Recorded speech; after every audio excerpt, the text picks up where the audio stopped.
500 বছর আল্লাহর ইবাদত করেছে। কয় বছর? কোথায় জানেন? সাগরের মাঝখানে এক পাহাড়, ওই পাহাড়ের উপরে বসে 500 বছর টানা আল্লাহর ইবাদত। দিনে আর রাতে একবার করে নিচে নামতেন। সেখানে আল্লাহ তাআলা পাথরের ভেতর থেকে তার জন্য মিঠা পানির ব্যবস্থা করে দিয়েছেন, আর একটা ডালিম গাছের ব্যবস্থা করে দিয়েছেন। সকালে নামলে একটা টসটসে ডালিম, রাতে নামলে টসটসে ডালিম। এগুলো খেয়ে খেয়ে 500 বছর সে আল্লাহর ইবাদত করেছে। আর সে আল্লাহর কাছে বলেছে, আল্লাহ আমি যখন মারা যাব সেজদারত অবস্থায় যেন মারা যাই।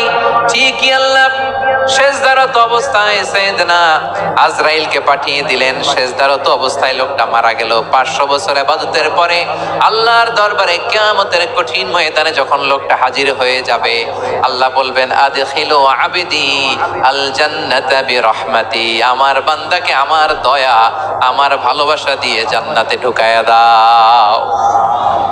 500 বছর ইবাদত করছে তো আমার দয়ায় আমার বান্দারে জান্নাত দাও। এই বান্দা বলে, বালবি আমালি, আল্লাহ তোমার দয়া লাগবে কেন? আমি আমার আমল দিয়ে জান্নাতে যেতে চাই। কি দিয়ে? কথা বুঝে নাই বোধহয়। আল্লাহর এই বান্দা কি দিয়ে জান্নাতে ঢুকতে চায়? আমল দিয়ে। আল্লাহ বলছে, আমার দয়ায় আমার বান্দারা জান্নাতে নিয়ে যাও ফেরেশতারা। এ বলে, আল্লাহ তোমার দয়া লাগবে কেন? সেজদা তো কম দেই নাই, জিকির করতে করতে 500 বছর শেষ করে দিলাম, আবার তোমার দয়া লাগবে? আমি তো আমার আমলেই জান্নাতে যেতে